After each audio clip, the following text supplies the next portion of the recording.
Hello and good morning to all the students. Am I audible? Sir. Good morning, sir. Good morning. Good morning. Chalo, thanks for your concern. Are you able to see my screen? Yes, sir. Okay. So last time हमने देखा था first aid treatment in case of the heart diseases. Like similar ही है, diseases से related ही है.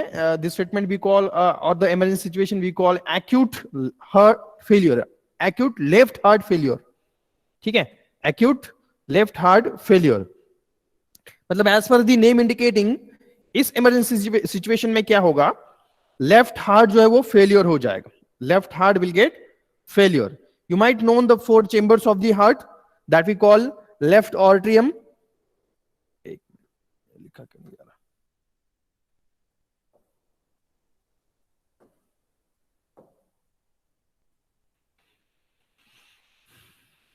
Four chamber जो होते हैं heart के वो हमको पता है.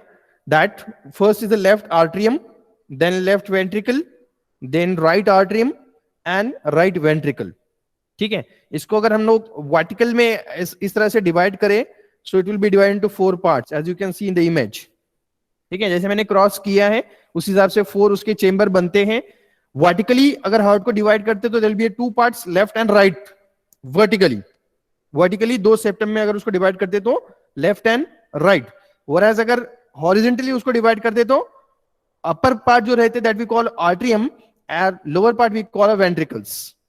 ठीक है, और जो लेफ्ट पार्ट होता है नॉर्मली दैट कैरीज और that contains the oxygenated blood.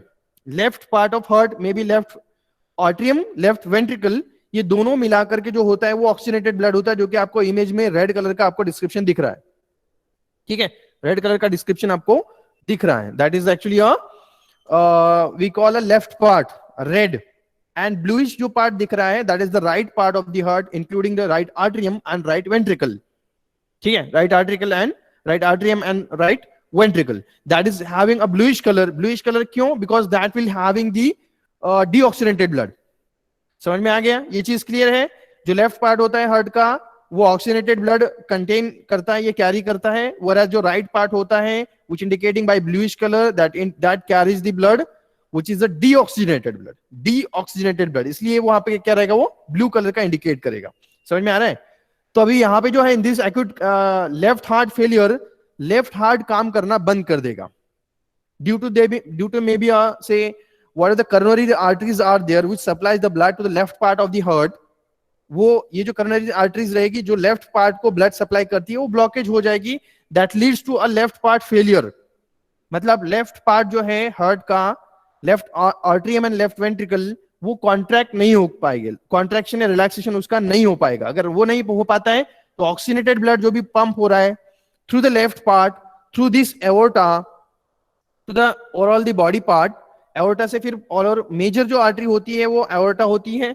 That is a major and largest artery which carries the oxygenated blood coming from the left ventricle. Left ventricle से जो है वो blood, अभी flow of blood अगर देखा जाए left part में, तो उसमें इनपुट कहां से आता है? Input of the blood, oxygenated blood का इनपुट जो है वो कहां से आएगा? It will coming from the lungs से आएगा. और लंग से particularly by the we call a pulmonary veins ये होते हैं which will carries the oxygenated blood from lungs to the left atrium. Left atrium में ये वाले जो होते हैं, these are they say there are 4 pairs of the veins or 2 pairs of vein we are calling 4 in numbers. pulmonary veins है क्योंकि वो blood को blood is carrying toward the heart, इसलिए veins बोला जाएगा, लेकिन it will carry the oxygenated blood. तो emptying the contents, it will empty its content into the left atrium. यहाँ पे वो content जो है उसका empty करेंगे.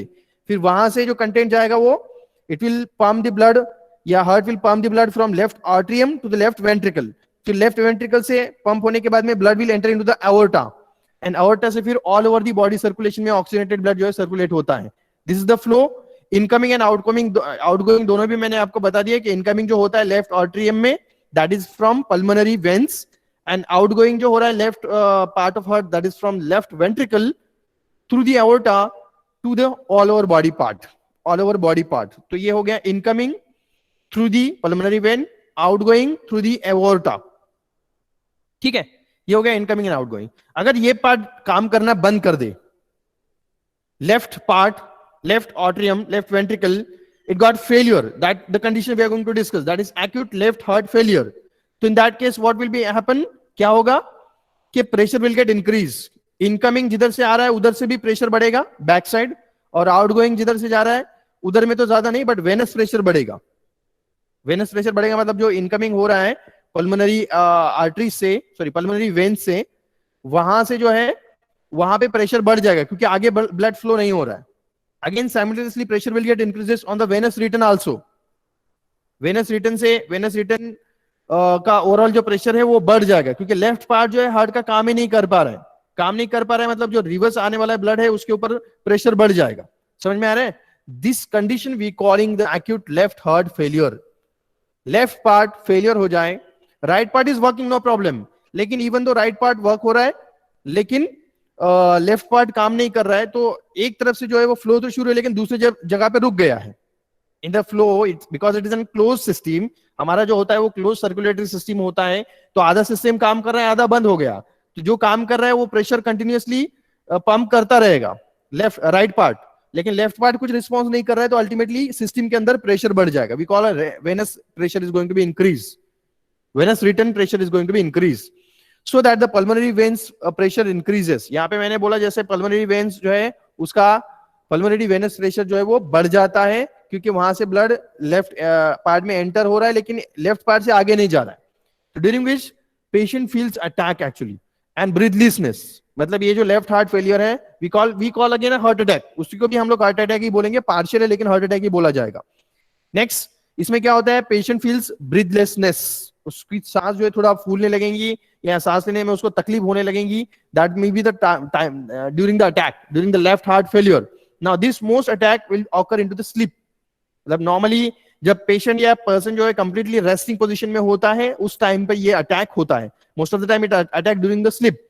और respiratory section increases, give the noisy breathing, noisy respiration. ठीक है, अचानक जो है वो रेस्पिरेशन में नॉइजी रेस्पिरेशन आना स्टार्ट होगा. That indicate there is an attack by this left heart failure. फिर अभी उसका ट्रीटमेंट कैसे करना है लेफ्ट हार्ट फेलियर का? LHF emergency treatment in case of left heart failure क्या क्या रहेगा? पोस्चर करेक्ट कर सकते हैं हम लोग, ठीक है, क्योंकि नॉर्मली हमको पता है कि स्लीपिंग नॉर्मली जब कंप्लीट रेस्टिंग पोजीशन में पेशेंट है तो in that case the attack will be prominent, या उस टाइम में उसको अटैक आ सकता है. तो क्या करना है? We have to change the posture. Posture मतलब क्या? Body position. बॉडी पोजीशन मतलब like sleeping, patient sleeping condition में तो उसको ले डाउन कंडीशन में तो उसको सिटिंग पोस्चर में कन्वर्ट करना है या उसको बैठाना है. Simple way we have to change the posture of body that make it into a sit into the chair. That posture will be helpful in order to avoid the attack, in order to minimize the attack, left heart failure. Lowering the legs reduces the venous return and decreases the pulmonary congestion. या pressure जो भी है वो कम कर देगा. Venus return का जो pressure बढ़ रहा था, लेग्स लोवरिंग होने की वजह से in the sitting position or sitting posture, that leads to decrease in the venous pressure. ये एक कर सकते हैं. फर्स्ट पॉइंट है पोस्चर को करेक्ट करना. Next, narcotic drugs can be given that we call analgesics. ये मॉर्फिन जो होता है, मॉर्फिन, कोडिन तो नहीं, morphine normally we are using as a analgesic जहां पे सीवियर पेन है, विसरल पेन है. जैसे यहाँ पे जो हार्ट अटैक में हो रहा है लेफ्ट हार्ट फेलियर में, वहां वो पेन को भी हम लोग रिड्यूस कर सकते हैं by giving narcotics, narcotic analgesics. Not only narcotics, narcotic मतलब क्या? हैबिट फॉर्मिंग ड्रग्स होते हैं, उसको हम लोग नार्कोटिक बोलते हैं. समझ आ रहा है? लेकिन ये हैबिट फॉर्मिंग ड्रग है but they are pain relievers, pain killer है. एनाल्जेसिक्स है, नार्कोटिक एनाल्जेसिक्स है. हम लोग एनाल्जेसिक्स के लिए इसको ले रहे हैं, बट इसका डिसएडवांटेज ये है कि फॉर्मिंग द हैबिट्स, मतलब डिपेंडेंट हो जाएगा, हमेशा उसको लेने की जरूरत पड़ेगी. अगर नहीं लेगा तो विड्रॉल सिम्टम्स दिखेंगे. दैट आई मीन टू से नार्कोटिक नो प्रॉब्लम. लेकिन हम लोग ये इमरजेंसी सिचुएशन में ले सकते हैं, हमेशा नहीं लेना है. हमेशा नॉर्मल पे तो in that case we are not taking narcotic analgesics, I mean to mention. Next, diuretics ले सकते हैं. डायूरेटिक्स मतलब जो यूरिन का फ्लो बढ़ाते हैं, वाटर का जो भी कंटेंट है बॉडी के अंदर वो यूरिन के फॉर्म में एक्सक्रीट आउट कर देते हैं, बॉडी से बाहर कर देते हैं, वॉश आउट कर देते हैं. That we call diuretics. तो डायूरेटिक्स क्या करेंगे? Overall it will be help to reduce the pressure, क्योंकि वेनस प्रेशर बढ़ रहा है, लेफ्ट का हार्ट काम नहीं कर रहा है, तो it is an emergency situation till the patient to be shifted to the hospital. Hospital में शिफ्ट होने तक जो भी हम लोग ले रहे प्रिकॉशन ताकि उसका हार्ट अटैक कंप्लीट या हार्ट कंप्लीटली ब्लॉक ना हो या पेशेंट लैप्स ना हो, पेशेंट का डेथ ना हो, इसके लिए हम लोग ये सारे प्रिकॉशंस लिए जा रहे हैं। उसको एनाल्जेसिक दे रहे हैं, उसका पोस्चर करेक्ट कर रहे हैं, उसको डायरेटिक्स अवेलेबल है तो वो प्रोवाइड कर रहे हैं ताकि यूरिन के थ्रू जो है वो वेनस प्रेशर कम हो जाए, ब्लड में से जो वाटर जो है कम हो जाए। वाटर कम हो जाएगा तो ओवरऑल ब्लड का वॉल्यूम कम हो जाएगा, ब्लड का वॉल्यूम कम हो जाएगा तो definitely that will decreases the venous pressure also. समझ में आ रहा? जैसे कि पाइपलाइंस में ज्यादा फोर्सफुल वाटर प्रेजेंट है तो that will increase the more pressure. Pipeline कभी कभी फूट जाती है, बर्स्ट हो जाती है due to increase the pressure of the water. वही प्रेशर यहाँ पे बढ़ रहा है, उसी तरह का प्रेशर जो है लेफ्ट हार्ट फेलियर की वजह से यहाँ पे ब्लड वेसल्स के ऊपर बढ़ रहा है। So we are going to reduce the pressure by decreasing the volume of the blood. Volume of blood decrease करने के लिए उसमें जो भी, because we know that most of the blood having the aqueous nature, more than 50% जो होता है वो प्लाज्मा होता है, वाटर होता है, वाटर कंटेंट होता है। तो हम लोग क्या करें, डायरेटिक से वाटर कंटेंट जो भी एक्सक्रीट आउट कर दे by urinary route, by through the urine water निकल जाएगा, वाटर टोटल वाटर कम हो जाएगा एंड दैट रिलीव्स और that will decreases the pressure, venous pressure को कम कर देगा। समझ में आ रहा है? Next aminophylline, this again can be given. Aminophylline ये भी एक्चुअली सीनस स्टिमुलेंट है। So that was the one of the emergency situation that we call a left heart failure. Next जो है अभी हम लोग next situation देखने जा रहे हैं which is again the heart diseases से related ही है, we call or we are calling the ischemic heart disease. Ischemic heart disease, angina pectoris. The name of the condition we call angina pectoris. इसके पहले कौन सा देखा? Left heart failure. What is angina pectoris? Angina pectoris मतलब क्या होता है? It is a pain in chest induced by exercise and relieved by the rest. मतलब इसको हम लोग बोलेंगे accelerated angina. Accelerated angina, accelerated मतलब जहां पे कंडीशन या for example heavy physical work कर रहा है या हेवी फिजिकल वर्क हो रहा है, so in that case that person feels chest pain and that relieve by rest. अगर वो रेस्ट करता है तो उसको वो चेस्ट पेन रिलीव हो जाएगा। समझ में आ रहा है? और ये जो चेस्ट पेन रहेगा that may spread to the jaws and arm, मतलब लेफ्ट चेस्ट पेन स्टार्ट होगा and that will going to be diverted towards the jaw and the arm. इस तरह का अगर पेन हो रहा है और पर्टिकुलरली कौन सी सिचुएशन में हो रहा है, wherever the person is doing an physical exercise, heavy physical exercise, heavy physical work जहां पे वो पर्सन कर रहा है, in that case there is a chest pain, we call angina pectoris, we call angina pectoris। अभी ये जो होता है चेस्ट पेन का जो डायरेक्शन है आप इमेज में देख सकते हो, it will B radiating towards the, it start from chest से वो स्टार्ट होगा but may gate diverted towards the jaw and the arms. इस तरह से वो डाइवर्ट होगा, may be towards back also, may be towards the back also. इस तरह का पेन होगा और ये पर्टिकुलरली हाई जब फिजिकल वर्क किया जाएगा, heavy physical work, at that time it will B. समझ में आ रहा है? So this we call angina pectoris, this we call angina pectoris. अगर पर्सन रेस्ट करता है तो वो नॉर्मल हो जाएगा, उसका पेन जो भी है वो कम हो जाएगा, रिलीफ हो जाएगा। समझ में आ रहा है? Now why there is a pain if there is a heavy physical exercise? Question arise होगा कि रेस्टिंग कंडीशन में पेन रिलीफ हो रहा है और हेवी फिजिकल वर्क कर रहा है, at that particular situation pain जो है वो इंड्यूस हो रहा है या बढ़ रहा है पेन या हो रहा है पेन। समझ में आ रहा है? तो what is the reason? Reason ये रहेगा कि there is a ischemia. Reason will be ischemia. Ischemia मतलब क्या? कि जहां पे ऑक्सीजन का जो सप्लाई डिमांड होती है, डिमांड उससे सप्लाई कम हो जाए। जैसे अगर पर्सन हेवी फिजिकल वर्क कर रहा है तो उसका ऑक्सीजन का डिमांड बढ़ जाएगा। समझ आ रहा है? ऑक्सीजन का डिमांड बढ़ जाएगा। ऑक्सीजन का डिमांड अगर बढ़ जाता है तो लेकिन जितना डिमांड है ऑक्सीजन का उतना डिमांड उसको प्रोवाइड नहीं किया जा रहा, सप्लाई नहीं किया जा रहा है। That is due to atherosclerosis, high BP या due to accumulation of the cholesterol in the blood vessels, due to less blood supply. ये सारे रीजन हो सकते हैं कि जिसके वजह से ब्लड सप्लाई कम हो जाएगा तो डेफिनेटली ऑक्सीजन भी सप्लाई कम हो जाएगा, क्योंकि ऑक्सीजन का जो सप्लाई करने का काम होता है वो blood, the role of supplying oxygen that is by blood. Blood का ये काम होता है कि ऑक्सीजन प्रोवाइड की जाए, सप्लाई की जाए। लेकिन अगर ब्लड फ्लो ही कम हो गया उसके लिए रीजन बहुत सारे रहेंगे, ब्लड फ्लो क्यों कम हो रहा है, ठीक है। लेकिन ब्लड फ्लो कम, lack of blood supply, lack of oxygen supply. समझ में आ रहा है? क्योंकि ऑक्सीजन सप्लाई होता है वो ब्लड के थ्रू होता है, that is by forming oxyhaemoglobin. Hemoglobin will combine with oxygen, will form oxyhemoglobin, and that in the form of oxyhemoglobin, the oxygen will get supplied to each and every cell, each and every organ, each and every part of our body. ठीक है? तो यहाँ पे the reason is different कि oxygen जो supply नहीं हो रहा है या कम हो रहा है क्योंकि ब्लड सप्लाई कम हो रहा है. रीजन इज ब्लड सप्लाई कम हो रहा है. ब्लड सप्लाई कम होने के रीजन बहुत सारे हो सकते हैं, बट ओवरऑल जितना डिमांड है ऑक्सीजन का उतना डिमांड नहीं फुलफिल किया जा रहा है. लेस इनसफिशिएंट ऑक्सीजन सप्लाई किया जा रहा है by the blood. That results into this angina pectoris. That results into angina pectoris. तो ये होगा, फिर चेस्ट पेन होगा. यहां पर समझ में आ रहा है कि रीजन क्या रहेगा? ऑक्सीजन का सप्लाई कम हो जाएगा. Now first aid treatment, what will be the first aid treatment in case of this angina pectoris? Complete bed rest. Bed rest, उसको हेवी फिजिकल वर्क जो भी हो अवॉइड करना चाहिए, रेस्ट करना चाहिए ताकि ये पेन इंड्यूस ना हो. Next, tablet of nitroglycerin is given under the tongue that we call a sublingual route. Below the tongue we are placing the tablet of nitroglycerin which is a vasodilator. Vasodilator है मतलब blood vessels को dilate करेगा और blood supply बढ़ाएगा. You can see that in the image. We can put a tablet of nitroglycerin below the tongue where which there is supply of the blood vessels. और वो जो blood vessels हैं वो वहां से ड्रग को absorb करेंगे and will directly empty the content into the superior vena cava, and the particularly within 2 or 3 minutes the drug will reaches to the heart. That leads to increase the vasodilation and overall increase in the blood supply. Blood supply बढ़ेगा. blood vessels dilate हो गए तो blood supply बढ़ेगा. ठीक है. blood vessel constrict हो गए तो blood supply कम हो जाएगा. We want to increase the blood supply, thereby the oxygen supply again can be increased. समझ में आ रहा है ब्लड सप्लाई क्यों बढ़ा रहे हैं? क्योंकि ऑक्सीजन सप्लाई बढ़ना चाहिए, इसके लिए हम लोग ब्लड सप्लाई बढ़ा रहे हैं. और ब्लड सप्लाई बढ़ाने का मेथड क्या है?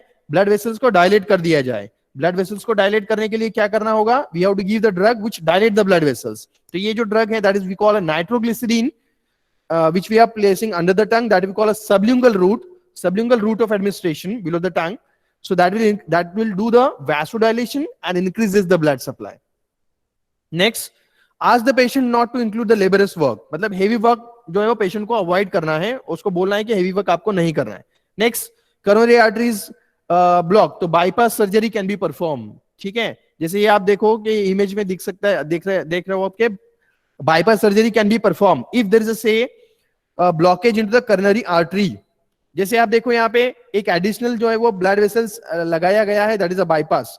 इट मींस दैट अभी यहाँ पे for example I am going to focus on this image. यहाँ पे मैं आपको डॉट ड्रॉ कर रहा हूं on the heart, on the image of heart, and particularly located on the blood vessels, particularly on the coronary blood vessels. ठीक है, ये वाला. तो यहाँ पे क्या हो गया? अगर सपोज ये ब्लॉक हो गया तो आगे वाला जितना भी पार्ट है यहाँ पे ब्लड सप्लाई नहीं हो पाएगा. यहाँ पे ब्लड सप्लाई नहीं होगा. If there is a blockage in the coronary artery में बीच में कहीं ब्लॉकेज हो गया तो उसके आगे जितने भी ब्रांचेस हैं वहां पे ब्लड सप्लाई नहीं हो पाएगा. ब्रांचेस मतलब कि जितना पार्ट इरिगेट होता है वो पर्टिकुलरली कोरोनरी आर्टरी से वो पार्ट इरिगेट नहीं हो पाएगा. It means that the blood supply, lack of blood supply will be there, और वो पार्ट जो है वो डेड होता जाएगा. तो in that case the bypass surgery is there. Bypass surgery में क्या करते हैं? जहां पे ब्लॉकेज है, ठीक है, जहां पे ब्लॉकेज है हम लोग कैसे करते हैं? शॉर्टकट करते हैं ना. जैसे कि ट्रैफिक जाम है तो क्या करते हैं हम लोग? आगे हमको पता है कि सिग्नल आने वाला है, वहां पे बहुत सारा ट्रैफिक जाम है, तो हम लोग क्या करते हैं? बाईपास ले लेते. पहले ही क्या कर लेते? टर्न ले लेते हैं, लेफ्ट राइट जो भी है जिधर से, ताकि हम लोग कहीं से दूर से या कहीं से बाईपास होकर के आगे के रूट पे निकल जाए.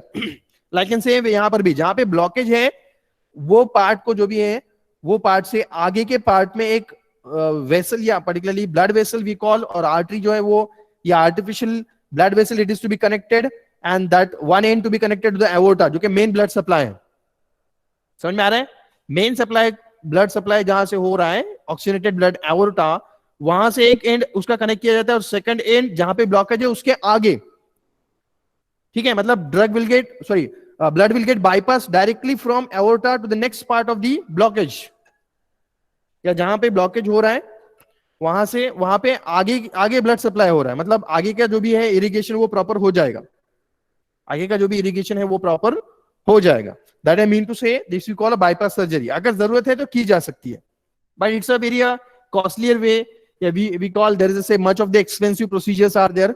बाईपास सर्जरी हो या एंजियोप्लास्टी हो, ये सारी चीजें. So prevention is always better than cure. Prevention is always better than cure. ठीक है, तो ये ओवरवेट भी हम लोग यहाँ पे उसको अवॉइड कर सकते हैं. This is the fifth point which we have to develop और which we have to adopt, that which we have to adopt.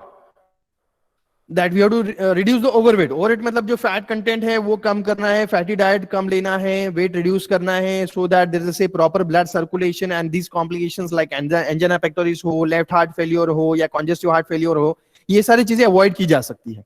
ठीक है, prevention is always better than cure. तो ये हो गया. This is about the emergency situation that we call angina pectoris. आज हमने दो emergency situation देखे हैं. First one was left heart failure. Second one was second one is called as angina pectoris.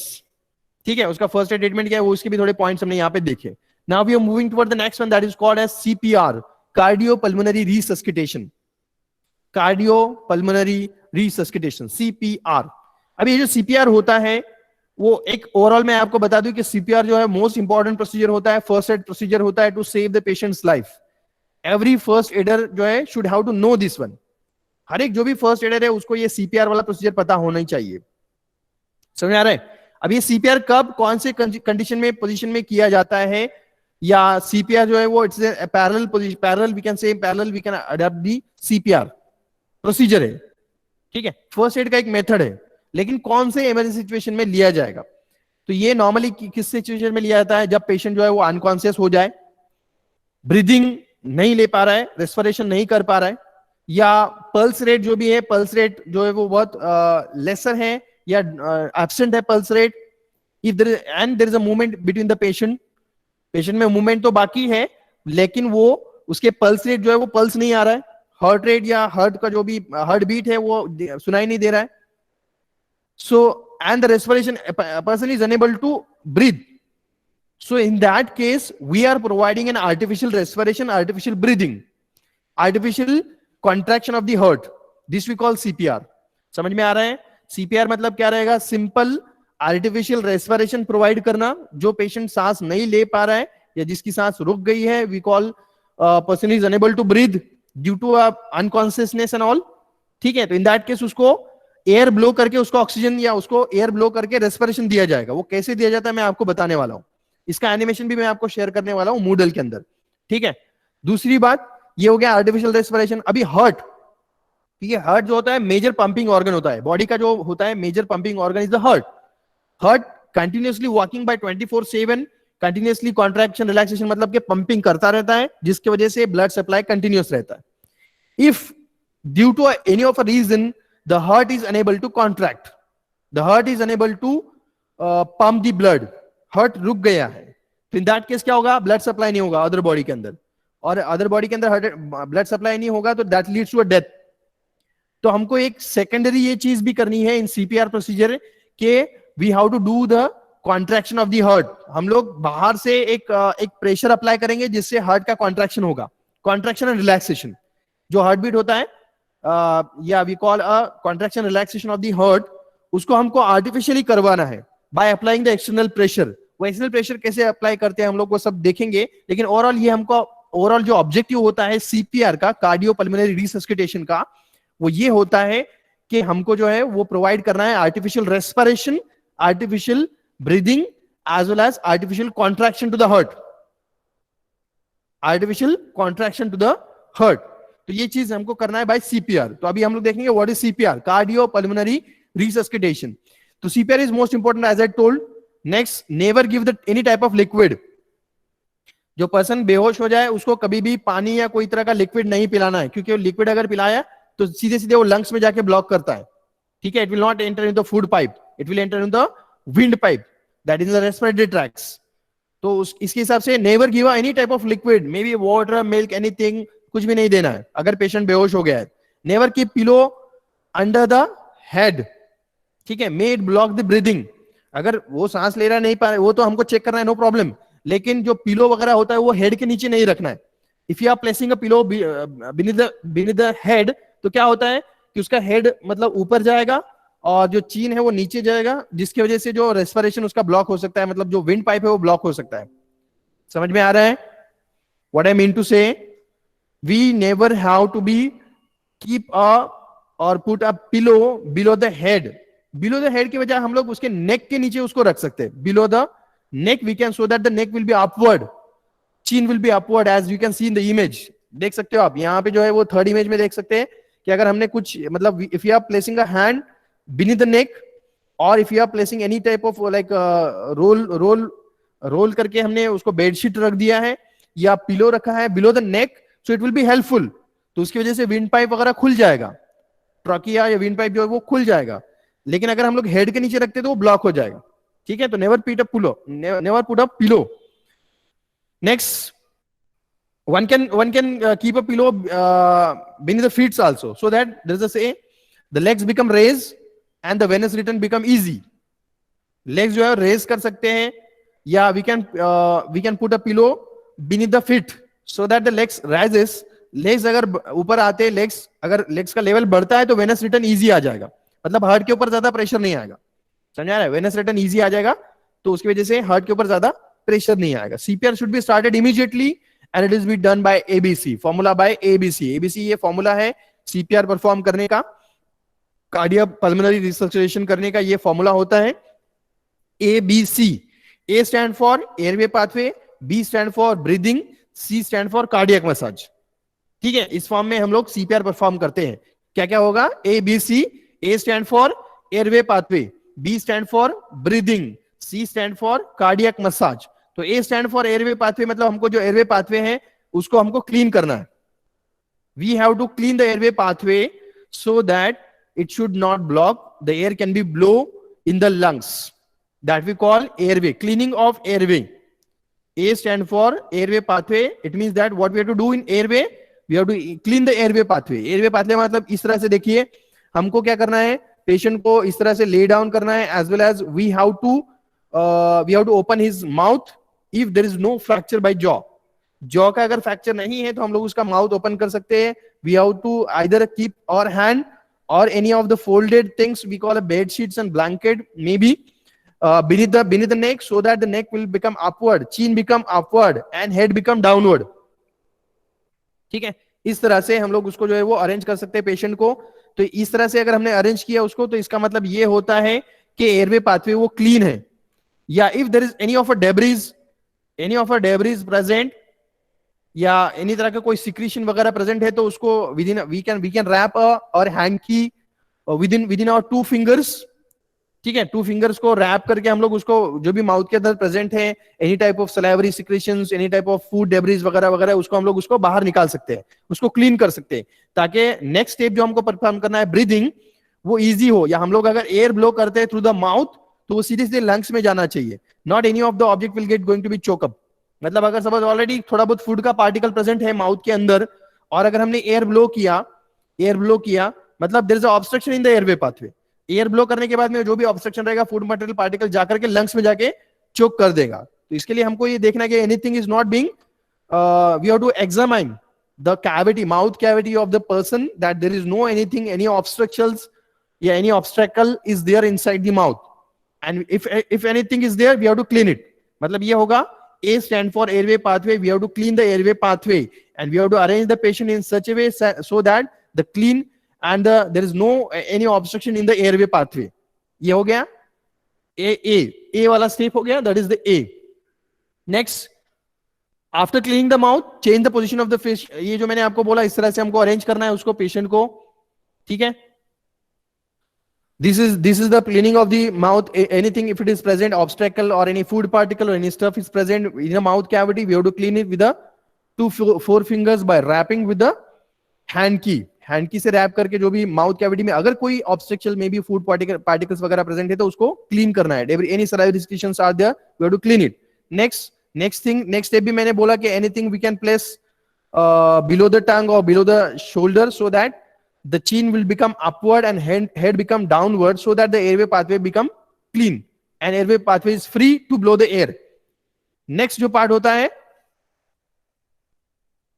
ठीक है, नेक्स्ट जो पार्ट रहेगा that is the B stand for breathing.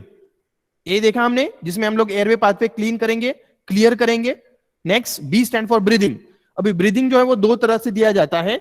If the person is unable to take a breath, unable to show any respiration, आपको लग रहा है कि respiration absent है या ब्रीदिंग नहीं हो पा रहा है, तो there are 2 way to give the breathing, that mouth to mouth breathing, ठीक है। माउथ टू माउथ ब्रीदिंग मतलब कि यहां पर जो है हम लोग क्या करेंगे, first aider have to inhale the air and that air to be expel out or that air to be blow in the mouth of particularly the causality, so that the air will get enter into the lungs. Simple air blow करना है. We have to inhale the air by our mouth and blow the air into the mouth of the patient or causality, जिसके लिए हमने first वाला airway pathway clean करके सब कुछ ready किया है. ठीक है. अभी आप बोलोगे कि हम लोग इनहेल करेंगे और उसको वही एयर ब्लो करेंगे तो ऑक्सीजन तो नहीं जाएगा, कार्बन डाइऑक्साइड जाएगा. But if you see the situation that with the fresh air contain 20% oxygen, और जो हम लोग एक्सपेल करेंगे by the mouth, that will again having the 16% oxygen. मतलब ऐसे नहीं कि ऑक्सीजन पेशेंट को नहीं मिलेगा, CO2 ही मिलेगा, ऐसे नहीं. ठीक है. What are the air we are going to blow mouth to mouth, so that will again having the 60% of oxygen. मतलब पेशेंट को जो है वो ऑक्सीजन मिलेगा, हम लोग एयर ब्लो करेंगे थ्रू द माउथ. ठीक है. तो in that case what thing we have to observe, क्या चीजें ऑब्जर्व करनी है कि जो आप जैसे एयर ब्लो करेंगे तो वैसे जो थोरेसिक केज है वो थोड़ा सा, थोरेसिक केज जो है कॉन्ट्रैक्शन रिलैक्सेशन होना चाहिए. मतलब जो चेस्ट कैविटी है वो थोड़ा सा एक्सपांड एंड रिलैक्स होनी चाहिए, या दिखना चाहिए, ऐसे ऐसे चेंजेस हमको दिखना चाहिए. इसका मतलब airway pathway is clean and the lungs getting an oxygen, or what are the air we are going to blow that is being reaching to the oxygen, that is being reaching to the lungs. जो भी air हम लोग blow कर रहे हैं mouth to mouth, so that is being reaches to the lungs. Lungs तक वो air जा रही है एंड ऑक्सीजन जो है पेशेंट को मिल रहा है. ठीक है. ऑक्सीजन जो पेशेंट को मिल रहा है, ये ऑक्सीजन जो है reaching to the lungs.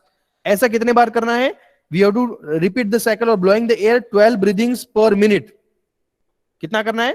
12 breathings per minute. ये हम लोग कर सकते हैं. दूसरा जो होता है mouth to nose breathing. Mouth to nose breathing. The first हमने क्या देखा?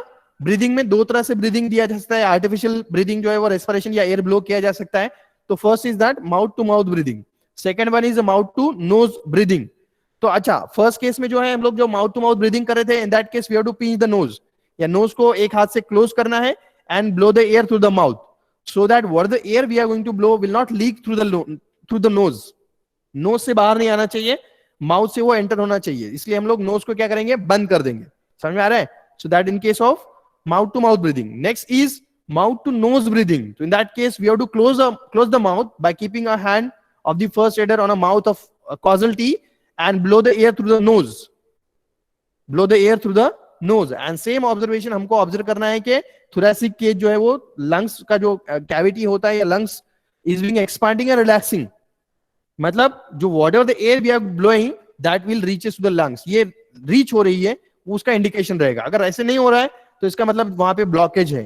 There is a blockage in the airway pathway and whatever the air we are blowing is not reaching to the lungs. Block है क्योंकि lungs कुछ expansion, कोई response नहीं कर रहे. लंग्स का कोई एक्सपेंशन रिलैक्सेशन नहीं हो रहा है. थोरेसिक केज का एक्सपेंशन रिलैक्सेशन नहीं हो रहा है. इसका मतलब देयर इज अ ब्लॉकेज. ठीक है. तो अभी ये वाला जो सेकंड है mouth to nose breathing, mouth to nose breathing, ये कब अडॉप्ट किया जाता है?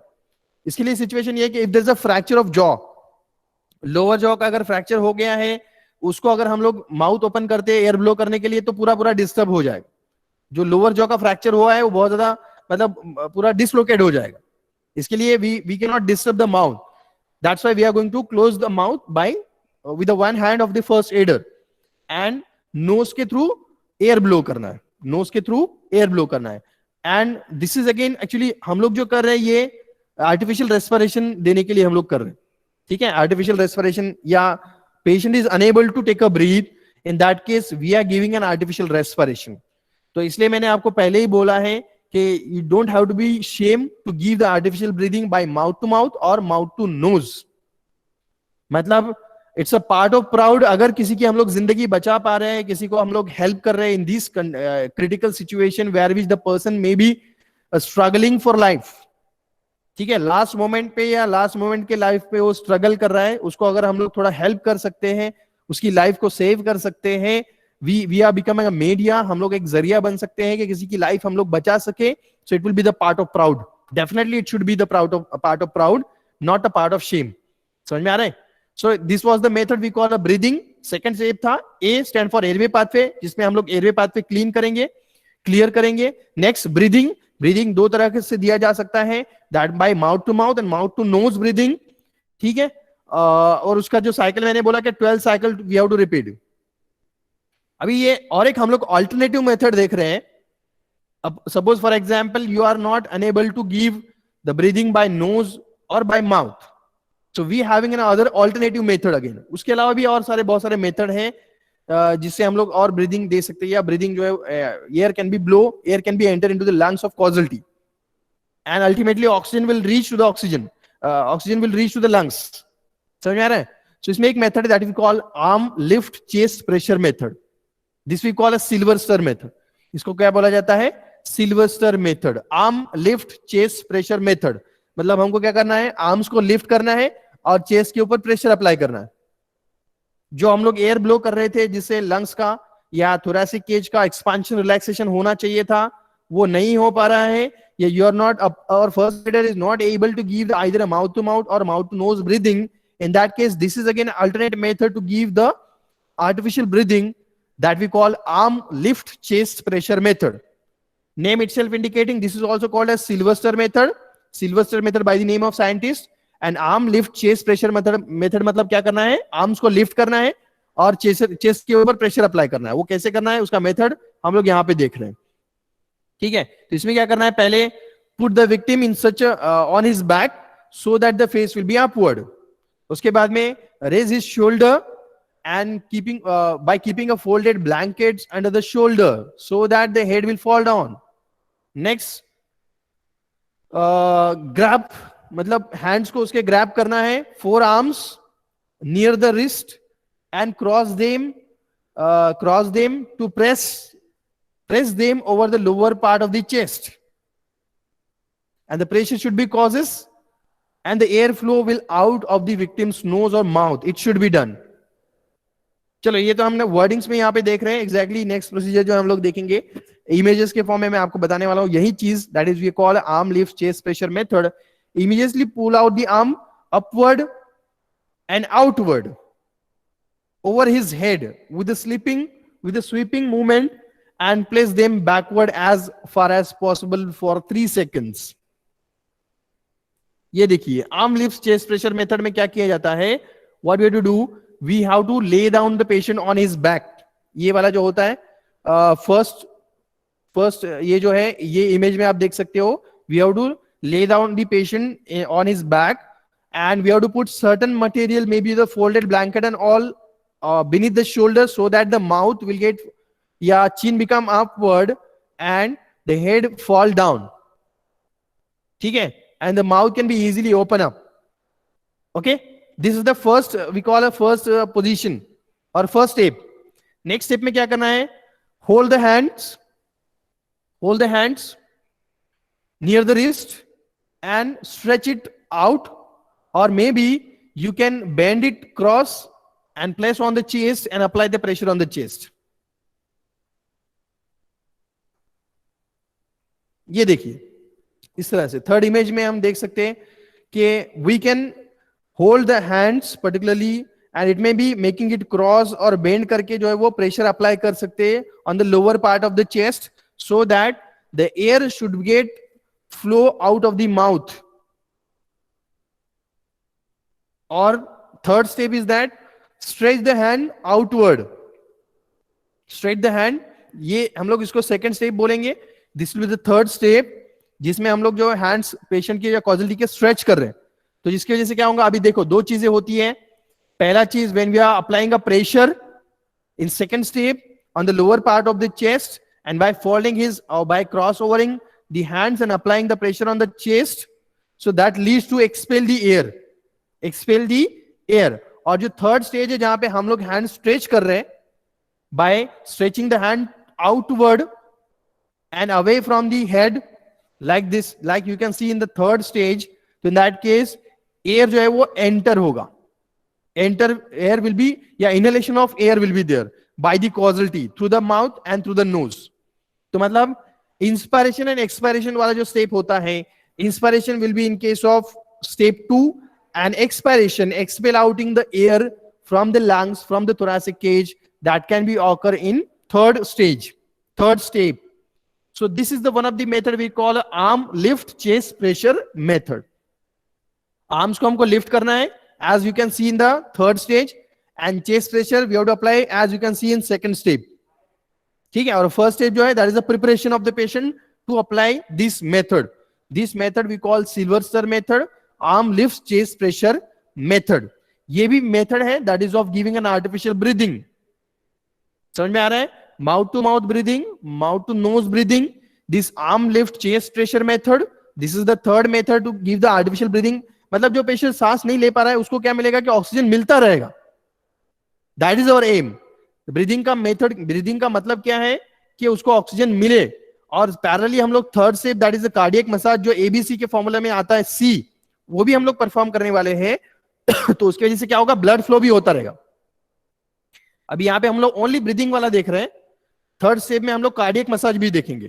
तो जिसकी वजह से क्या होगा, ब्लड विल गेट पंप या heart will get pump the blood.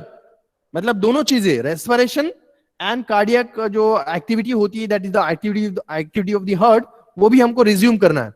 So that the patient will get regain its original position और so that the patient will not die. he get a continuous supply of the blood and continuous supply of the breathing और oxygen. समझ में आ रहा है ये हम लोग क्यों कर रहे हैं? एबीसी या सीपीआर जो परफॉर्म किया जा रहा है that is to provide the patient continuous oxygen, continuous blood supply, ताकि जो रुक गया है due to any of reason या अनकॉन्शियसनेस की वजह से वो कंटिन्यू हो जाए प्रोसेस, और ब्रेन डेड ना हो या टिश्यूज डेड ना हो, सेल्स डेड ना हो, ताकि पेशेंट डाई ना हो. ठीक है, that means that next one is the repeat the cycle for 12 times as I told, 12 times per minute and go on repeating till the respiration received or reviewed. respiration जब तक normal नहीं या patient खुद से सांस लेना start नहीं करता है तब तक हमको ये प्रोसीजर करते रहना है. and that to be repeated for 12 times per minute. समझ में आ रहा है? Excuse me.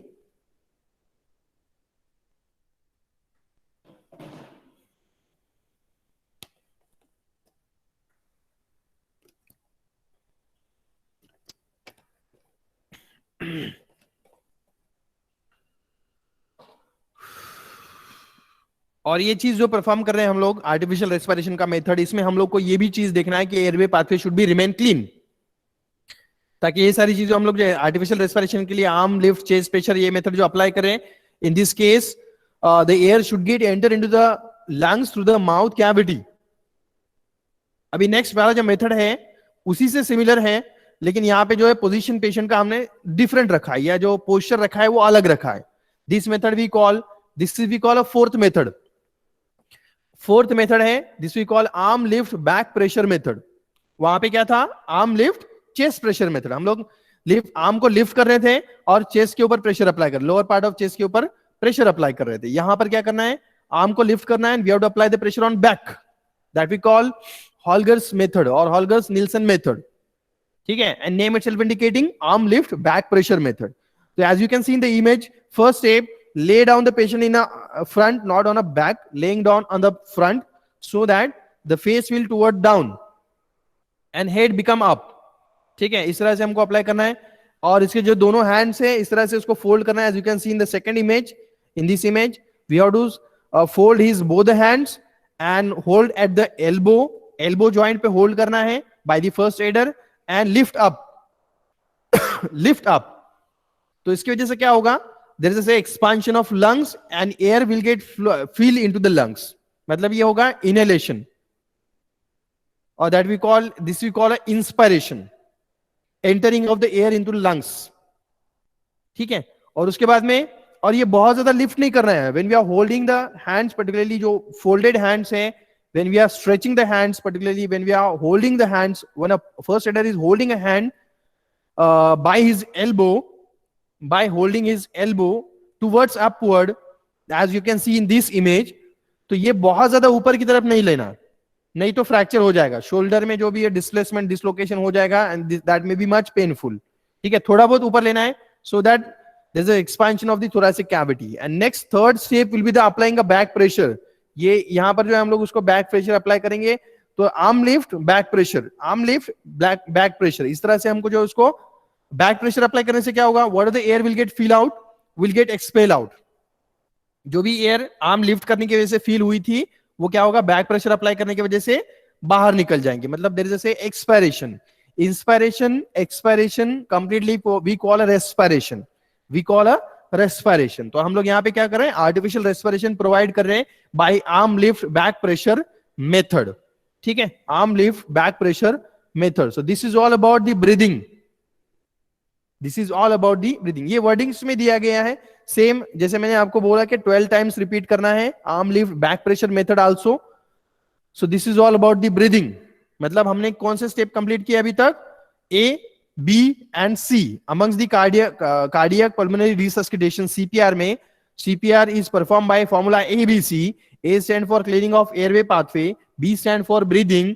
ठीक है, तो वो ब्रीदिंग तक हमने कंप्लीट किया। अभी now we are moving toward the C. C stand for cardiac massage. ABC फॉर्मूले में सी वाला हम लोग यहां पे डिस्कस कर रहे हैं। सी स्टैंड फॉर सर्कुलेशन और कार्डियक मसाज। मतलब यहां पे हम लोग क्या करेंगे, अभी तक तो हमने बी में क्या किया, ब्रीदिंग में रेस्पिरेशन वाली एक्टिविटी को फोकस किया कि रेट ऑफ रेस्पिरेशन बढ़ाया या आर्टिफिशियल रेस्पिरेशन प्रोवाइड किया, that the person is not able to take the breathing, तो in that case we had provided the artificial respiration।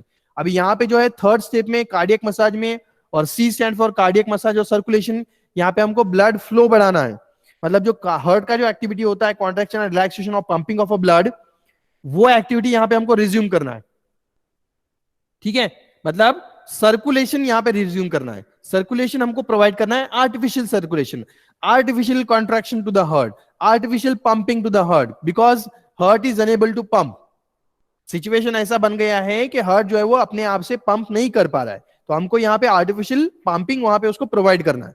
समझ में आ रहा है? सी स्टैंड फॉर सर्कुलेशन और cardiac massage. Cardiac massage stand for we are going to apply the pressure on the heart externally so that the heart will get contract and relax. जैसे हमने अभी देखा क्या, लंग्स के ऊपर हम लोग जो है वो एक्सटर्नल प्रेशर या मेथड अप्लाई कर रहे थे, एयर ब्लो कर रहे थे, जिसकी वजह से लंग्स का एक्सट्रैक्शन एक्सपांशन एंड कॉन्ट्रैक्शन हो रहा था। तो यहाँ पर जो सी स्टेज है, यहाँ पर हमको हार्ट के ऊपर ये एक्सरसाइज करना है ताकि हार्ट का कॉन्ट्रैक्शन एंड रिलैक्सेशन हो जाए, या हार्ट पंपिंग जो एक्टिविटी होता है वो रिज्यूम हो जाए, या वो चलता रहे, वो रुके ना, ताकि ब्लड सप्लाई भी चलता रहे, वो रुके ना। ठीक है, दो patient is unconscious no problem, लेकिन हार्ट रुक गया है तो ब्लड सप्लाई कम हो गया तो डेथ के चांसेस ज्यादा है। तो यहाँ पे हम उसको ब्लड सप्लाई को भी रिज्यूम कर रहे हैं by giving an artificial cardiac massage, artificial contraction to the heart. So this is, इसके लिए क्या करना है, पहले if on checking a pulse rate pulse are absent, तो इसका मतलब फिर वहां पे हमको देना है, that is the C stand for cardiac massage. ठीक है, क्योंकि अगर सपोज ब्लड सर्कुलेशन अगर रुक गया है, या ब्रेन को अगर सपोज ब्लड सर्कुलेशन अगर रुक जाए, blood stop, that leads to a death of the patient। ठीक है, तो in that case we have to start the cardiac massage। cardiac massage के लिए क्या किया जाता है, as you can see in the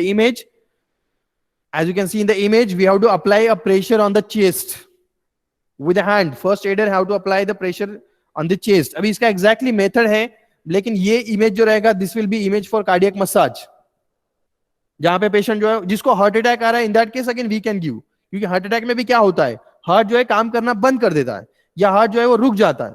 तो we have to pump artificially so that the pumping will get continue, and that pumping we are applying by external pressure. So this we call cardiac massage. ये होता है C stand for cardiac massage. अभी इसको exactly कैसे perform किया जाएगा वो हम लोग देखेंगे। इसके लिए क्या करना होता है, cardiac massage is perform by pressing the heart with both the hands on victims chest, 2 finger above the lower end of the sternum. यहां पे आप देख सकते हो कि जो लोअर एंड ऑफ स्टर्नम है, वहां से 2 finger up, we have to place our left hand, मतलब जो फर्स्ट एडर रहेगा वो क्या करेगा, it will take the around a measurement of the sternum end, जो रहेगा lower end of sternum. Sternum मतलब क्या होता है, टाई बोन होता है, आपने सुना होगा।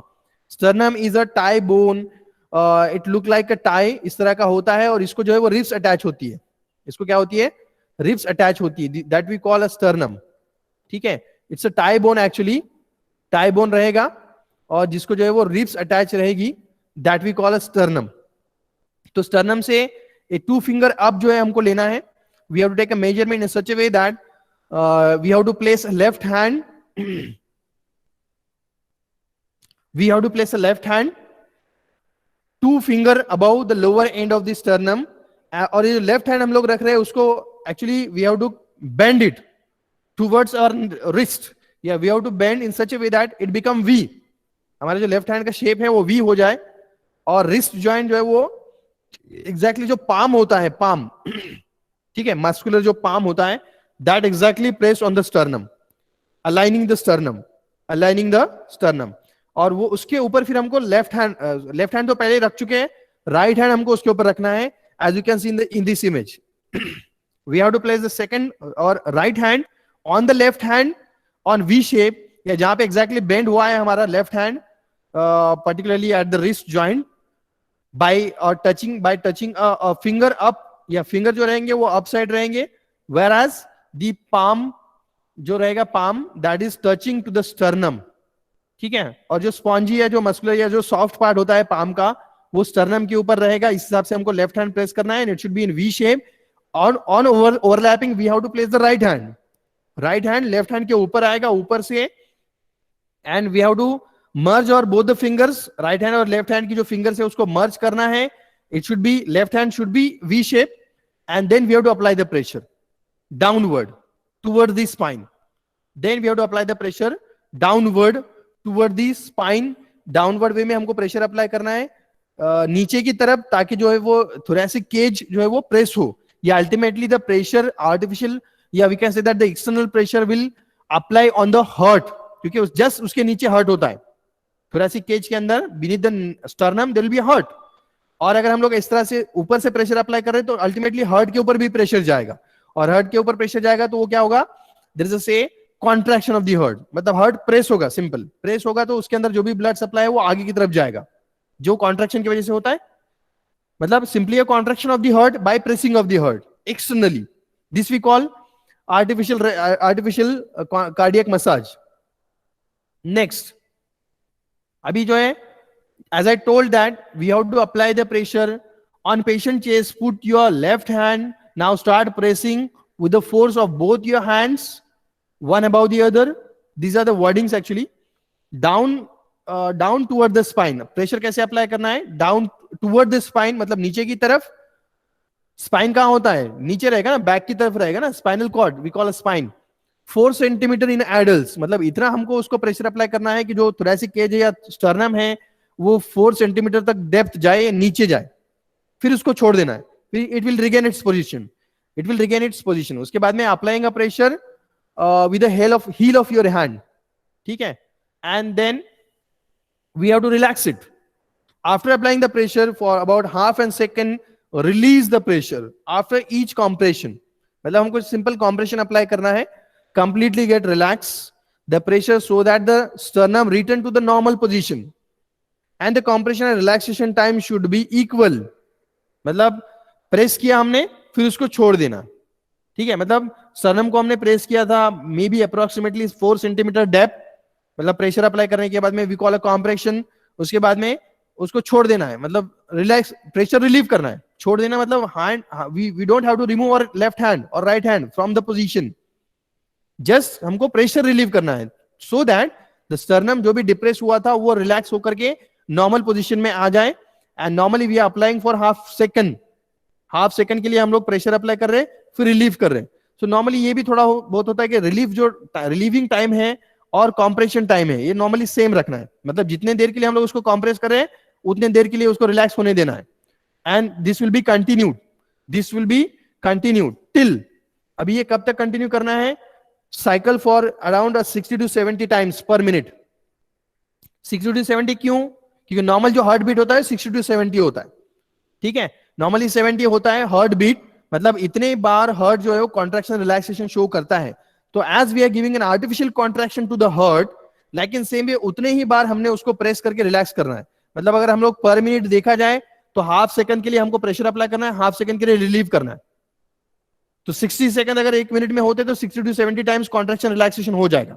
मतलब 60 beats we are giving artificially, 60 heartbeats we are giving artificially, 60 compressions we are giving artificially. That leads to a contraction of the heart, relaxation of the heart and pumping of the blood by the heart artificially.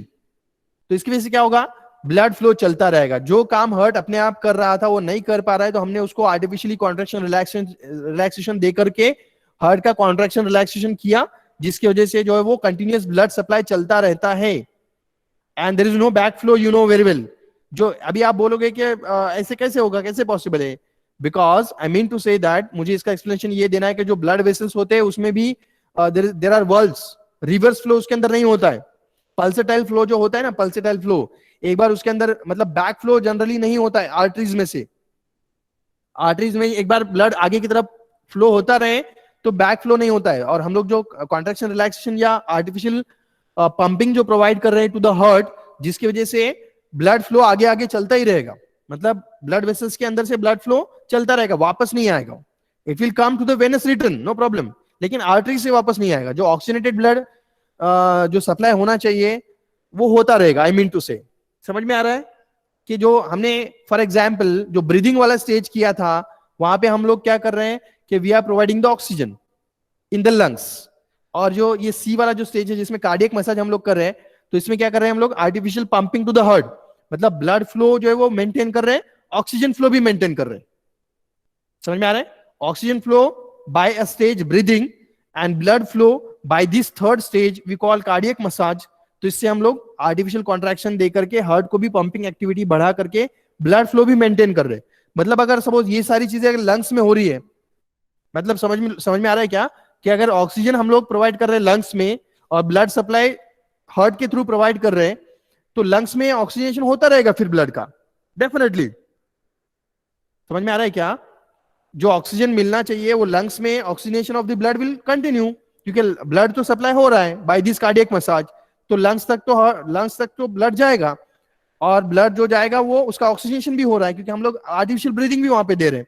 ठीक है, तो दोनों चीजों की वजह से हम लोग पेशेंट की लाइफ को सेव कर सकते हैं। And this CPR to be perform during the shifting of the patient to the hospital. If the person is unconscious, if the person got suffered from the heart attack, if any of the situation where which the pulse are absent, heartbeat are absent, or respiration is absent, तो in this case we have to provide the CPR. मतलब कौन से situation में CPR देना है? जहां पर pulse rate absent है, pulse rate are not felt, pulse rate feel नहीं हो रहे, पल्स रेट, हार्ट रेट भी फील नहीं हो रहा है, रेस्पिरेशन भी पता चल रहा है कि रेस्पिरेशन भी नहीं हो पा रहा है, या पेशेंट जो है वो या कॉजलिटी सांस नहीं ले पा रहा है। In that case this CPR is most useful, it's a life saving things, life saving tool actually, I mean to say. समझ में आ रहा है? If the treatment is efficient the lowering following science will appear. जो आप CPR provide कर रहे हो, ठीक है, तो ये आपको कैसे पता चलेगा कि जो सीपीआर हमने प्रोवाइड किया या हम लोग जो कंटिन्यूस प्रोवाइड कर रहे हैं, that is not for 1 or 2 minutes, we have to continuously continuously provide this procedure, CPR continuously provide करना है, artificial breathing, artificial respiration and this cardiac massage, ABC, ये कंटिन्यू प्रोवाइड करना है। कब तक? टिल, या फिर आप जो सीपीआर प्रोवाइड कर रहे हैं उसको, उसमें कॉजलिटी का कुछ बेनिफिट हो रहा है क्या, कॉजलिटी में कुछ इंप्रूवमेंट आपको दिख रहा है क्या, ये कैसे पता चलेगा? That is by these observation. We have to see the color of face, skin, that should become normal. Pupil start to contract. जैसे ये आप देखो कि pupil जो है वो contraction होना चाहिए। Contraction मतलब के dilation of pupils and contraction of pupils you can see in the image. Right side वाला जो है जहाँ पे pupil size dilate हो गया है, और contraction of the pupils you can see in the left side image. समझ में आ रहा है? तो simultaneously when you are going to provide, और first aider अगर ये CPR procedure continuously provide कर रहा है, तो उसको ये भी देखना है कि पेशेंट कुछ इंप्रूवमेंट शो कर रहा है नहीं कर रहा है, तो पेशेंट की तरफ से कुछ पॉजिटिव रिस्पांस आ रहा है या नहीं आ रहा है। ये कैसे पता चलेगा? Just by seeing the colour of face, skin, that should be become normal, normal दिखना चाहिए, वो ब्लूइश होते नहीं जाना चाहिए। ब्लूइश हो रहा है मतलब पॉइजनिंग स्प्रेड हो रहा है, ये ऑक्सीजन सप्लाई नहीं हो पा रहा है। अगर ये नॉर्मल हो रहा है मतलब आप जो प्रोवाइड कर रहे हो ऑक्सीजन और कॉन्ट्रैक्शन या पंपिंग, वो नॉर्मल, वो काम कर रहा है, या वो जो चीजें जो है वो उसको बेनिफिट मिल रहा है उसका। ठीक है, पिपिल साइज कॉन्ट्रैक्शन, ये जो है हम लोग आई बॉल का साइज देख करके, आई लिड ओपन करके हम लोग देख सकते हैं कि जो पेशेंट का जो है या अगर आंखें खुली है ऑलरेडी, तो वहां पे भी ऑब्जर्व किया जा सकता है कि पिपिल का साइड डायलेट हो रहा है या कॉन्स्ट्रिक्शन हो रहा है। समझ में आया? क्योंकि लाइट अगर suppose for example this is just the response to the light, patient को अगर बेनिफिट मिल रहा है या पेशेंट अगर पॉजिटिव रिस्पॉन्स कर रहा है, तो वो कॉन्ट्रैक्शन करेगा पिपल्स का। जैसे अगर suppose for example eyes are not open, if you are going to open the eyes and you can see that, आपको ये ऑब्जर्व करना है कि जैसे आईज ओपन किया तो वैसे देखना है कि कॉन्ट्रैक्शन ऑफ पिपल्स हो रहा है या डायलेशन ऑफ पिपल हो रहा है। डायलेशन मतलब पेशेंट रिस्पॉन्स नहीं कर रहा है, कॉन्स्ट्रिक्शन ऑफ पिपल्स हो रहा है तो पेशेंट रिस्पॉन्स कर रहा है। ठीक है, ये एक साइन रहेगा कि आपका जो सीपीआर प्रोवाइड कर रहे हो उसका कुछ तो फायदा हो रहा है या पॉजिटिव रिस्पॉन्स आ रहा है. Pulsation and heart breathing will failed, मतलब से फॉर एग्जांपल पल्स भी आपको चेक करना है कि पल्स रिज्यूम हुई है क्या, ठीक है, या हार्ट बीट आपको फील हो रही है क्या, या ब्रीदिंग जो है वो हो रहा है क्या, या दिख रहा है क्या आपको breathing. Not by your artificial breathing, patient itself start कर रहा है क्या, रिज्यूम हो रहा है क्या ब्रीदिंग और respiration. Do not begin thumping the cardiac massage until very necessary. और मतलब ये जो आप सीपीआर प्रोवाइड कर रहे हो ये कंटिन्यूस रखना है जब तक के कोई इमरजेंसी या कोई जब तक जरूरत है तब तक तो उसको सीपीआर प्रोवाइड करना है, कार्डियो पल्मोनरी रिसस्किटेशन. या अगर आपको स्टॉप करना है तो ये चीजों पे आप स्टॉप कर सकते हो. If you sure that the heart is stop and there is no sign, for example कि कुछ पॉजिटिव रिस्पॉन्स नहीं आ रहा है, फेस का कलर ब्लूइश हो गया है, एज वेल एज पिपिल जो है वो डायलेट हो गए हैं या non reacting to the light का कोई उसके ऊपर पिपिल के ऊपर रिएक्शन नहीं आ रहा है, कॉन्स्ट्रिक्शन ऑफ पिपिल नहीं हो रहा है, इट रिमेन डायलेटेड या ज्यादा डायलेट ही होते जा रहे, या हार्ट बीट पल्सेट आपको नहीं दिख रहा है, कोई रिस्पॉन्स पेशेंट की तरफ से नहीं आ रहा है, absence of pulsation and heart beating, so in that case you can stop your procedure. Else अगर आपको पॉजिटिव रिस्पॉन्स जो कि आप जो हमने पहले जो पॉइंट डिस्कस किए हैं, colour of face become normal, pupils become contracting, pulsation and the heart beat are felt, मतलब वो आपको दिख रहा है, तो in that case you can continue for CPR. लेकिन अगर आपको ये लास्ट वाले जो सिम्टम्स है वो दिख रहे हैं और ये श्योर है कि फेस जो है वो ब्लूइश हो गया है या पिपिल का डायलेशन नहीं, पिपिल का डायलेशन हो रहा है, देयर इज नो रिएक्शन या non reactive to the light पड़ने पर भी पिपिल का साइज कुछ चेंज नहीं हो रहा है, डायलेट होता जा रहा है, सो इसका मतलब जो है पेशेंट जो है वो डेड हो गया है या पेशेंट जो है is not responsing to your CPR, तो in that case you can stop. या पल्स रेट फिर भी आपको नहीं मिल रहे, हार्ट बीट आपको लग रहा है कि ये बिल्कुल भी रिज्यूम नहीं हो रहा है या बिल्कुल भी हार्ट जो काम नहीं कर रहा है, even after 4 to 5 6 to 10 minutes तक या नॉर्मली 10 मिनट्स तक आपने सीपीआर उसको प्रोवाइड किया लेकिन कोई रिस्पॉन्स नहीं आया, या if you want to stop the procedure, अगर आपको स्टॉप करना है या फर्स्ट एडर को सीपीआर देना स्टॉप करना है तो by this way he can stop. या ऐसे क्लियर आपको सिम्टम्स मिल रहे हैं, bluish face, dilated pupils, non-reactive to the light, absence of pulsation and the heartbeat, in that case the first aider can stop the CPR, else he can continue करना है, उसमें नुकसान तो है नहीं, होगा तो फायदा ही होने वाला है, ठीक है, लेकिन बहुत देर तक सीपीआर देने के बाद भी कुछ रिस्पॉन्स नहीं आ रहा है, इसका मतलब हो सकता है कि फिर अभी पेशेंट बहुत देर हो चुकी है, या we can say that the patient is not responding and we can say that कि अभी कुछ फायदा नहीं है सीपीआर दे करके आगे. तो in that case the first aider can take a decision to stop the CPR. समझ में आ रहा है? तो इस तरह से ये जो रहेगा सीपीआर रहेगा. मैंने ये भी बताया आपको कि कौन से इमरजेंसी सिचुएशन में हमको सीपीआर देना है, that we have to do in case of wherever there is an pulse absent, wherever there is an breathing absent. Breathing और पल्स ये दोनों चीजें एब्सेंट है, फिर वो कोई भी हादसा हो, it may be due to the poisoning हो, इट मे बी पॉइजनिंग अगर माउथ से हुआ है तो we should have to avoid this mouth to mouth breathing. It may be a snake bite हो, अगर in that case may be ये दो चीजें एब्सेंट हो रही है, may be any of the situation जहां पे पेशेंट अनकॉन्शियस हो गया है, बर्निंग की वजह से भी बाद में अगर पेशेंट अनकॉन्शियस हो गया है, या एनी ऑफ इमरजेंसी सिचुएशन जहां पे ब्रीदिंग एब्सेंट है, जहां पे कार्डियक एक्टिविटी एब्सेंट है, या पल्स रेट नहीं मिल पा रहे हैं, हार्ट बीट नहीं मिल पा रहा है, तो in that case we can try for CPR to resume the patient, to provide the artificial respiration, to provide the artificial pumping, artificial circulation. समझ में आ रहा है? तो ये सारी चीजें की जा सकती है. That's over for today's lecture. ये इसके बाद में वाला जो पार्ट रहेगा वो फ्रैक्चर रहेगा, इमरजेंसी सिचुएशन, फ्रैक्चर, ब्लीडिंग, वो हम लोग नेक्स्ट लेक्चर में देखेंगे. So that's all for today's lecture. इसमें किसी को कोई डिफिकल्टी है, कुछ पूछना है?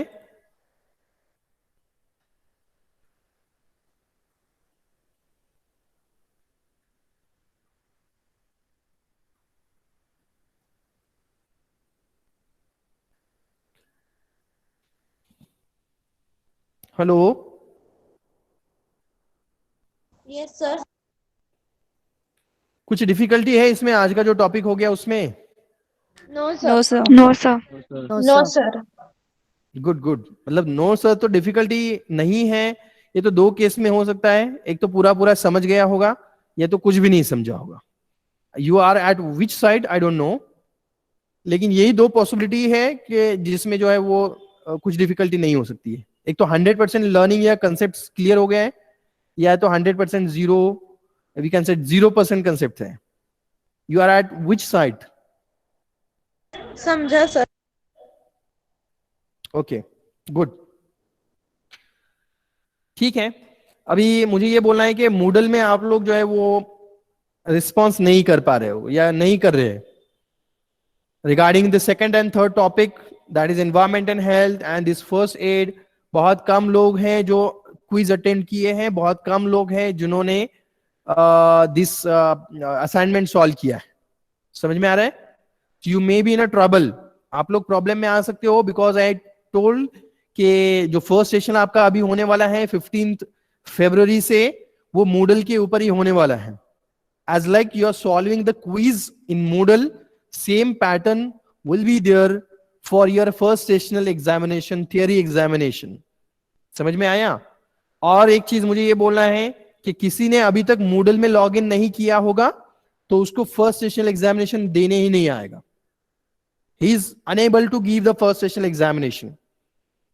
अभी तक किसी ने लॉग इन क्रिएट नहीं किया होगा, या किसी ने फॉर एग्जाम्पल अभी तक लॉग इन नहीं किया है, मूडल वाला प्लेटफॉर्म उसको पता ही नहीं है, so he is unable to give the first sessional examination. बाद में बोलना नहीं, ठीक है? हमको पता ही नहीं था, हमको लॉग इन ही नहीं हो रहा था, या हमने लॉग इन क्रिएट ही नहीं किया था. You will be lost your internal examination. जो आपका जो ये होता है 20 मार्क्स का जो इंटरनल